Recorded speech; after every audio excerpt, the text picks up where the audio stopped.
Hello and welcome to Would You Rather with our very special guest, Meg Boyle.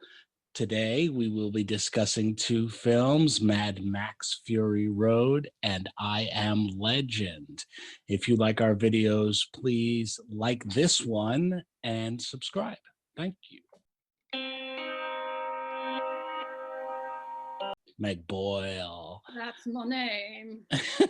Thank you for joining. You and I have shared a love of sci-fi, horror, and true crime for over a decade. I think we started talking about there was some true crime thing that actually opened the door, right? I think I pushed you too far with Sword and Scale podcast. I think that one was a little much. I liked it, and then I was like, wow, I'm walking around listening to this. I'm getting a little depressed. So getting dark.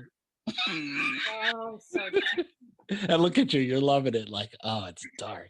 Let's dive right in. Caroline, do you want to bring up our first article that brings us into Mad Max and or I Am Legend? Well, okay. So the first thing that I've queued up is really for I Am Legend, because I just thought of, wouldn't this be just the perfect place to live for that kind of time? I know that the lead character has like a whole lab and stuff in a whole panic room with a lab in his apartment. I think a bomb shelter is just as good, or an entire other living arrangement, right? Behind your bathroom mirror. I had not seen I Am Legend, and I watched it specifically for this, and his performance is remarkable. Like, I don't know why it's very underrated. I don't know why people don't talk about it more. It was back in the day too with Will Smith, you know what I mean, where he was big star, but people didn't think he could act. You know what I mean? There was, but that scene like where he kills the poor doggy that has to die.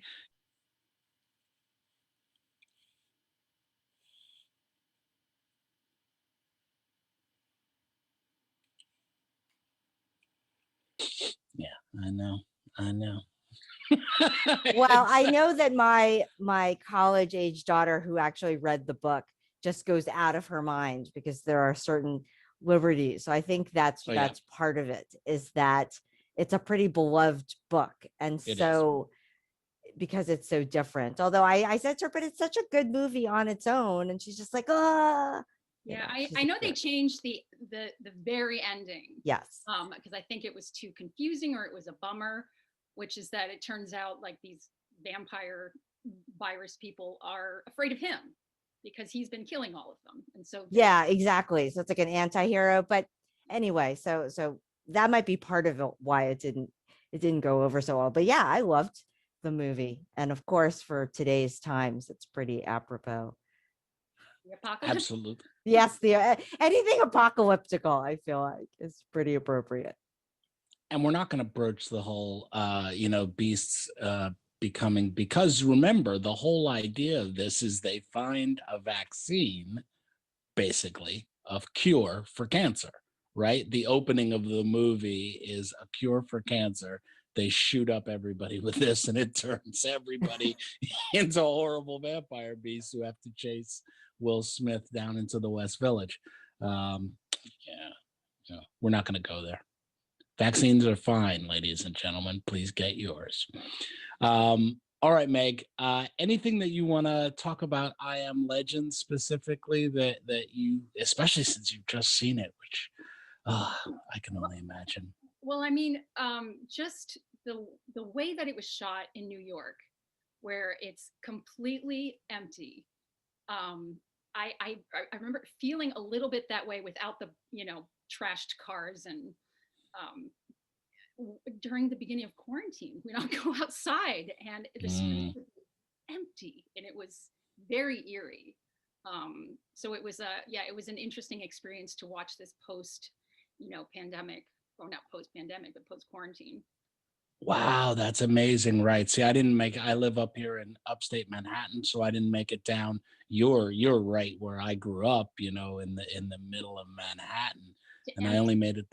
At West, just no one on Hudson Street. Just it was very strange. Wow. But there were no deers running around and you didn't have to like get in a Mustang and shoot them or anything Was for it me. lions in this movie that catch the deer? The lions, yeah, the lions get the deer. Yeah. Yeah, and then he doesn't shoot Mama Lion because she's got a little cub. Where did It's the very lions come from? I would think the zoo. That's the what I'm zoo. thinking. Like the They Bronx? escaped. Yeah, like Okay. they just. All right. Yeah. Yet another thing to worry about if there's an apocalypse. Lions. Yeah. There's lions roaming the streets. All right, so let's talk a little bit about Mad Max Fury Road, possibly Bruce's favorite movie of 2018. 2018, right? 2016. 16. See, pandemic put some years on me. With Mad Max, okay, you know, with the corrupt towns and things all trying to steal water and fuel and stuff. It actually happens, folks. There are just entire towns that go bad. So I loved this headline: Mayor, police chief, and the clerks all arrested. So just a whole bunch of people, including some badass women. So it's happening already, folks. Not as apocalyptic as Mad Max Fury Road, but That's some bullying though, man. That's like yeah, pushing you down. tasering people, bribing them for Yeah. like shakedown money, and it's the actual local government that's doing that. That's true Mad Max style. Huge abuse of power. Yes. Yes. Nice. Yeah. Wow. But neither of those towns in Iowa or anywhere have Charlize Theron involved, right? Okay. Then I'm out because But that's a Hollywood thing, right? To play the bullying person, it's going to be Charlize Theron instead of like, you know, like a normal person, right? And then you'll have, you know what? And I'd watch it because these two movies, I just have to start with, these two movies have Will Smith and Charlize Theron, two of the people that I will watch read the phone book. Like, hey, you're in it, I'm going to watch it. Up there with Denzel Washington as people that you're in a movie, I'm going to watch that movie. There's very few like big stars that I will just, hey, you're in it, I'll watch. Those two, I'm in. Unfortunately, they made a horrible movie together, Hancock, which really falls apart in the third act. But it's sort of fun before that. Right. So let's talk a little bit about Mad Max Fury Road, possibly Bruce's favorite movie of 2018. 2018, right? 2016. 16. See, pandemic put some years on me. Uh, like I voted for it in like SAG awards and stuff like that, like as the best movie of that year. I loved it so much. yeah. Charlize is such a badass in this movie. The whole movement of this movie, like there's 26 lines in the first hour. It's just all action. I love it. I love it. I love it. Anyone? I felt like it could be a musical. I felt like, you know how they take movies and they make them into music, because it's such a visual movie, and I could totally picture with people, you know, swinging on poles, like Cirque du Soleil could totally do like a Mad Max Fury Road. Oh, that's excellent, Caroline. Yeah. I would fly to Vegas and see that right now. Maybe get Celine Dion to sing something. They have that amazing guy with the guitar.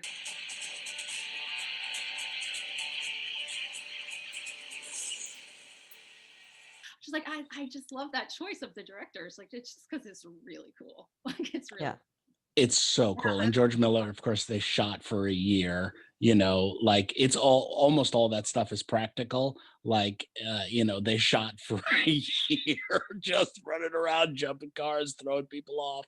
And Rock and Roll guy, who's a real musician, was just, chained on top of that car for a couple of months, and they just shot him, and he'd wake up and wail. It's so cool.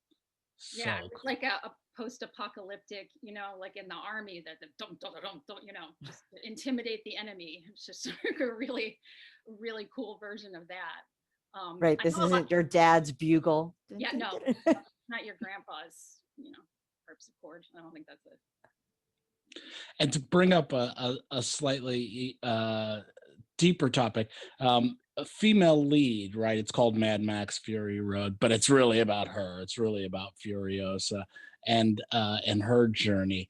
They're literally on her journey, and it just dovetails or is antithetical to what we were talking about with Advantageous and the other, Case uh, 39. Yep. Case 39, the other um, awful that's happening to women harder than men that we were talking about in our last episode, right? The pandemic and jobs and what it's done to women. This is a post-apocalyptic world where a woman is kicking ass and taking names.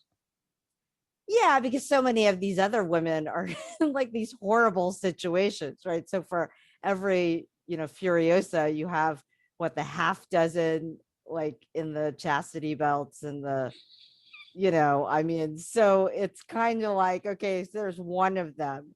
So it's kind of like someone today being like, women are doing okay. Look at Oprah, I mean, or look at Beyonce. I have to Okay. say, upon rewatching it, I thought that the breeders, I think they call them, had more agency than I remember thinking the first time. I remember watching it thinking like there's that scene where Mad Max comes and you think you're going to see something really scary, and then it's just them drenched in water and spraying each other down wearing these skimpy clothing, and I was like, okay, is this a feminist movie? Is it, but they do have, they did have a little bit more agency. They had spray painted that "We are not things" in their where their cell in the palace where they're held. Oh, I didn't remember that. Okay. What made me wonder, like, did they reach out to Furiosa, or did Furiosa reach out to them? Like, the movie doesn't really let us know that, but I was like, I had made that assumption, and upon watching it again, I was like, I mean, I it passes the what 100%. test? The Bechdel test. What's that? It's a test these women came up with, that in the movie there have to be, how was it? It's like two females having an extended conversation that's not about a man, and they have to have names. Because women are still it's like 30-40% of leads are women in movies, and all the rest are men. So it's still not very good. So they have this test that they apply to movies to see if it, and Fury Road does. They have enough. So I am going to. I think we have a new question, Caroline. Right. Does it pack the best Bechdel test? Yeah. So many movies aren't going to, and horror movies are even worse at that, or sci-fi movies. I mean, or even. What, do you think so? Isn't sci-fi a world where actually there's a lot more agency for others than rom-coms or other kinds of movies? I don't know. I really don't know. I've always wanted to believe that sci-fi and horror expanded the boundaries of what society allows and made movies that were like, made us that allowed us to imagine something else. But maybe I'm wrong. Yeah. I think there's still a lot of, at least in horror, especially in, say, slasher movies, there's still a lot of that damsel in distress undercurrent. And science fiction, there's a lot of these tentpole big budget movies which just aren't going to necessarily have a lot of female leads. They're pandering to like the 18 to 34 male demographic, and so yeah, they've become more like action movies. Yeah. Sci-fi twist more than the more subversive, there's something hidden in this movie. It's behind the science fiction ideas, or the horror ideas, like Night of the Living Dead, or Invasion of the Body Snatchers. They can really bring these ideas that are maybe not, on the surface at that time, into people's televisions, into people, into movie theaters. I wonder.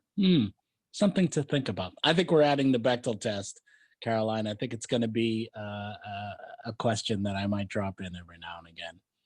What other tests would you do? Well, let's do them right now. All right. Ready? So, are there Black people in these movies? Obviously, I Am Legend has lead Will Smith. He very black. And Mad Max, not a whole lot of color running around in there. Did I miss any? No, I saw it live in the theaters twice, and then I've watched it a couple times. Nope, nope. And are there Asian people anywhere? I don't think so. Can't think of any major characters in either movie that are even vaguely Asian. Yeah, no Emma Stone playing a half Asian person, no Tilda Swinton playing an Asian man. I mean, like, so there you go. No Scarlett Johansson playing an Asian super warrior, right? Because she's such a badass black belt and looking beautiful, I guess. I mean, I don't know. Like, so yeah, no. Don't pass the tests. No. It's something we check. It's not a pass fail. It's something we check for every movie that we talk about. Interesting though, now that we're talking about it though, because I love Mad Max Fury Road so much. Like, I just love that movie. And now it has why couldn't they? I hate the post-apocalyptic worlds where there's nobody except white people. Like, there's so many of those movies. Like, I grew up with those movies. Different accents. Like, some of them have British accents and some of them have American accents, and then some are just kind of made up. I'm like, where is this? Is it Australia? Do you think it's Australia? It's like a callback to Australia with their tortured history of kind of pushing. I know Charlize is from South Africa, and Tom Hardy is British, but they both had American accents. I just thought that was an interesting choice. And they shot it in Australia for a year. Yeah. Right. George Miller's Australian, right?